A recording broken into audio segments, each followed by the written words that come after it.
ఆంధ్రప్రదేశ్ మాజీ ముఖ్యమంత్రి వైఎస్ఆర్సీపీ అధినేత జగన్మోహన్ రెడ్డి మరోసారి ఆయన హైకోర్టుని ఆశ్రయించి హైకోర్టులో ఒక పిటిషన్ని దాఖలు చేశారు.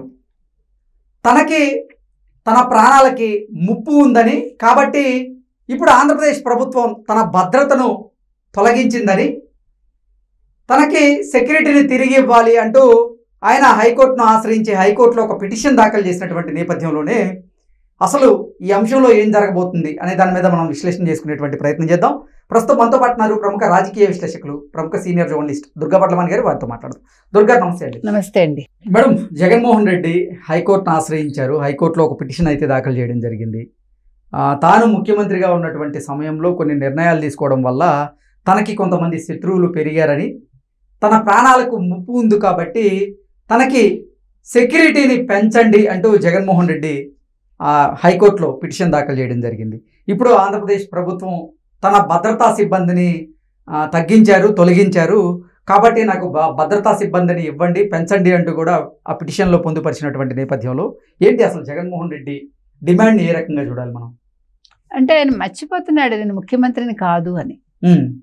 ఆయన ఇంకా అదే భ్రమలో ఉన్నారు. ఆయన నేను ముఖ్యమంత్రిని అనుకుంటున్నాడు. ఆయన కాదమ్మా, నువ్వు ముఖ్యమంత్రివి కాదు, నువ్వు ఒక ఎమ్మెల్యేవి, మాజీ ముఖ్యమంత్రివి అని ప్రతిసారి చెప్పాల్సి వస్తుంది. లేకపోతే ఏంటండి, హైకోర్టుకి వెళ్ళటం ఏంటి?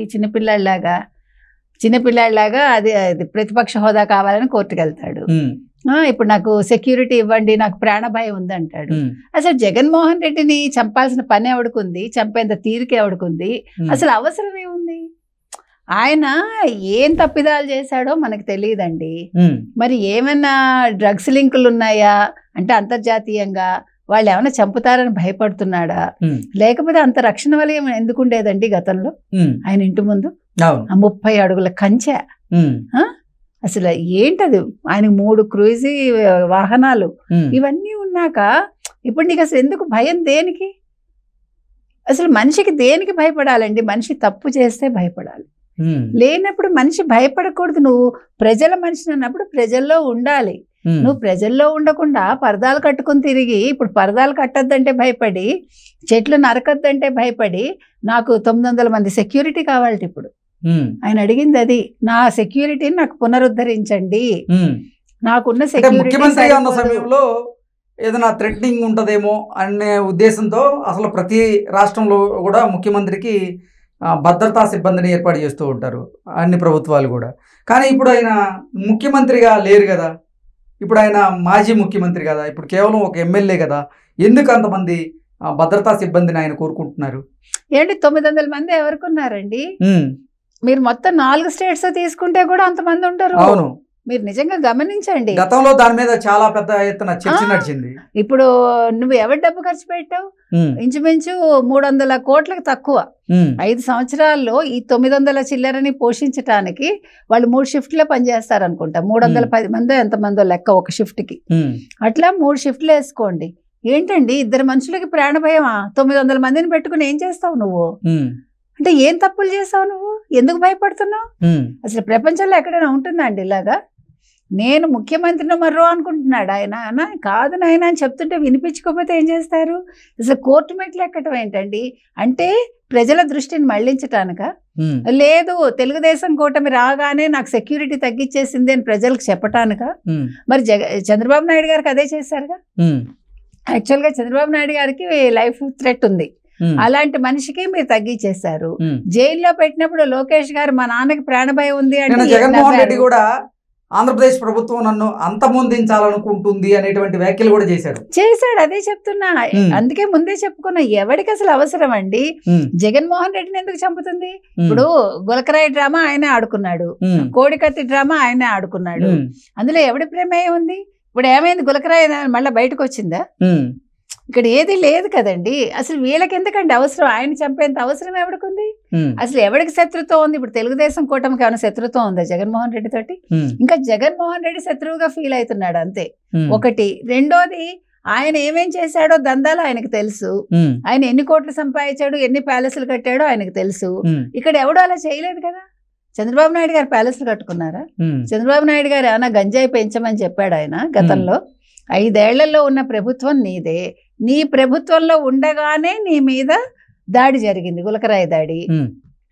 2019కి ముందు పోనీ అప్పుడు తెలుగుదేశం ప్రభుత్వం అప్పుడు చంద్రబాబు నాయుడు మీద వేద్దామని చూసావు, అది తేలలేదు కదా, చంద్రబాబు నాయుడుకి సంబంధం లేదని తెలిసిపోయింది. సో అప్పుడు కూడా నువ్వు డ్రామా ఆడినట్టేగా.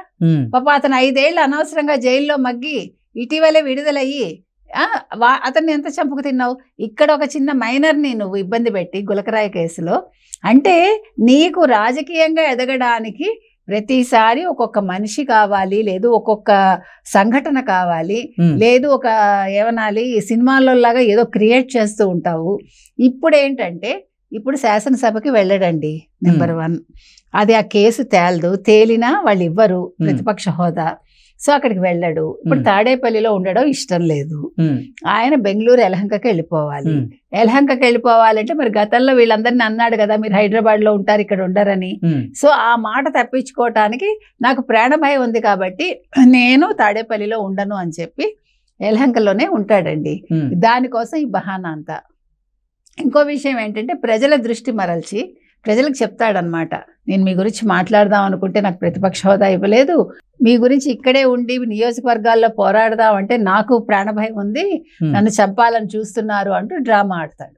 ఇప్పుడు మీరు చూడండి, కేజ్రీవాల్కి వాళ్ళ ఆవిడ చెప్తోంది కదా, మా ఆయనకి ప్రాణభయం ఉంది, మా ఆయన చంపేయడానికి చూస్తున్నారు, బరువు తగ్గిపోయాడు, ఆవిడ స్టేట్మెంట్స్ ఇస్తోంది. బరువు తగ్గుతారు, మరి నువ్వు ఇంట్లో రాజభోగాలు అనుభవిస్తావు, అక్కడ నువ్వు మామూలు ఫుడ్ తినాలంటే నీకు కష్టమే. అప్పటికి మీకు ఇంటి ఫుడ్డే కదా వస్తుంది. నీకేమో అతనికి కేజ్రీవాల్కేమో షుగర్ ఉంది, మీరు షుగర్ కంట్రోల్ చేసుకోకుండా తిండి తినేసి, అంటే వీళ్ళు కావాలని ఎలా చేస్తారో చెప్తున్నా. ఇప్పుడు రాజకీయాలు ఎట్లా అయిపోయాయంటేనండి, వాళ్ళు తప్పులు చేసి జైల్లోకి వెళ్ళి ఆ జైల్లోకి వెళ్ళిన ప్రజల కోసం అన్నట్టు మాట్లాడి, నేను ఇబ్బంది పడుతున్నాను మీకోసం అని అదేదో పెద్ద ఇదిగా క్రియేట్ చేసి, అంటే వాళ్ళు చేసిన తప్పులు కాదు, వాళ్ళు జైల్లో ఉండరు, కానీ మామూలు సామాన్య వ్యక్తి మాత్రం చిన్న తప్పు చేసినా కూడా వెంటనే జైల్లో మగ్గిపోవాలి. ఇప్పుడు అట్లా తయారైంది. అంటే ప్రతి అంశాన్ని వాళ్ళు రాజకీయాలకు ముడిపెట్టుకుంటున్నారండి, వాళ్ళ ఎదుగుదలకు ముడిపెట్టుకుంటున్నారు. ఇప్పుడు జగన్మోహన్ రెడ్డి అడిగే ఈ సెక్యూరిటీ ఏదైతే ఉందో ఇది అసలు ఇవ్వరండి. ఎందుకంటే పోలీసులు క్లియర్ గా చెప్పారు, మీరు ఒక ముఖ్యమంత్రి కాదు, ఒక ఎమ్మెల్యేగా ఒక మాజీ ముఖ్యమంత్రిగా మీకు ఎంత ఇవ్వాలో అంత ఇచ్చాము, మేమేం తక్కువ చేయలేదు అని క్లియర్ గా చెప్తున్నారు. సో అంటే అసలు ఇప్పుడు జగన్మోహన్ రెడ్డి డిమాండ్ ఏంటి? 900 మంది భద్రతా సిబ్బందిని నాకు పునరుద్ధరించండి అంటూ ఆయన డిమాండ్ చేస్తున్నారా, లేకపోతే అసలు వాళ్ళలో సగమైన చాలు అనేటువంటి కోరికను ఇప్పుడు హైకోర్టు ముందుంచారా అంటే ఏం చెప్తారు? కాదు, ఆయన అడిగింది ఏంటంటే జూన్ 3 వరకు నాకు ఎంత సెక్యూరిటీ ఉందో అంత ఇవ్వండి. అంటే 900 మంది సెక్యూరిటీ మళ్ళీ తిరిగి ఇవ్వండి అని, అంతే కదా. 3 వరకు ఎంత ఉందో నాకు అంత కావాలి. మరి ఇప్పుడు ఆంధ్రప్రదేశ్ ముఖ్యమంత్రి నారా చంద్రబాబు గారికి అయినా అంత సెక్యూరిటీ ఉందా? లేదండి, అంత ఉండదు. ఆయనకి ఎన్ఎస్జీ ఉంది కదా, అది ఎందుకంటే మరి అప్పుడు థ్రెట్ జరిగింది కాబట్టి, అప్పుడు అలిపిరి సంఘటన అందరికీ తెలుసు, నాకు ఆయనకు ఉంది కాబట్టి నాకు కావాలి. ఆంధ్రప్రదేశ్ ముఖ్యమంత్రి చంద్రబాబు గారి కంటే జగన్మోహన్ రెడ్డికి ఎక్కువ సెక్యూరిటీ కావాలని ఆయన డిమాండ్ చేస్తున్నారు. అవును, ఎందుకంటే ఆయన ముఖ్యమంత్రి అనుకుంటున్నాడు కదా, ఇంకా అందులోంచి దిగట్లేదు ఆయన, ఆ భ్రమల్లోంచి బయటికి రావట్లేదు ఆయన. అది ఒక ఇల్యూజనా ఏమనాలి, అందులో ఉన్నాడు ఆయన. ఆ ఇల్యూజన్ నుంచి బయట పట్టలేదు. ఇది కూడా ఒక రకమైన జబ్బే చెప్పాలండి, నిజంగానండి. ఇది కూడా ఒక రకమైన జబ్బు మనిషికి. అంటే తట్టుకోలేకపోతున్నాడు ఆయన, నేను ఓడిపోయాను, నేను కాదు అనే దాన్ని ఆయన డైజెస్ట్ చేసుకోలేకపోతున్నాడు. అందుకని ఇట్లా కోర్టు మెట్లు ఎక్కుతున్నాడు. కానీ చాలా అసహ్యంగా ఉందండి, వినటానికి బాగాలేదు, ప్రజలు నవ్వుకుంటున్నారు, మిగతా రాష్ట్రాల వాళ్ళు కూడా మాట్లాడుకుంటారు కదా. ఇంకొకటి ఇక్కడ ఇంకొక ముఖ్యమైన విషయం ఏంటంటే, ఈ నాటకాలన్నిటికీ కారణం ఆంధ్రప్రదేశ్ బ్రాండ్ ఇమేజ్ని దెబ్బతీయడం. ఇప్పుడు ఆయన ఉద్దేశం ఏంటంటే, ఇప్పుడు పరిశ్రమలు రాబోతున్నాయి, చాలా మంది పెట్టుబడులు పెడతారు, ఫారిన్ నుంచి కంపెనీలు వస్తున్నాయి. సో ఆంధ్రప్రదేశ్ బ్రాండ్ ఇమేజ్ని పాడు చేసి, మీరు రాకండి సుమా, నాకే సెక్యూరిటీ లేదు ఒక మాజీ ముఖ్యమంత్రిని, ఇంకా మీకు వస్తే మీకు అసలు దిక్కు దివాణం ఉండదు ఇక్కడ అని చెప్పటానికి. కానీ ఇవన్నీ నాటకాలు ఎవడు నమ్మడు, వచ్చేవాడు వస్తాడు, జరగాల్సిన అభివృద్ధి జరుగుతుంది. ఈ జగన్మోహన్ రెడ్డి ఎలాగ యలహంకకి వెళ్ళిపోతాడు, ఆయన ఇప్పుడు ఏం చేయాలో అక్కడ కూర్చుని రచనలు చేసుకుంటాడు. Okay madam, thank you so much.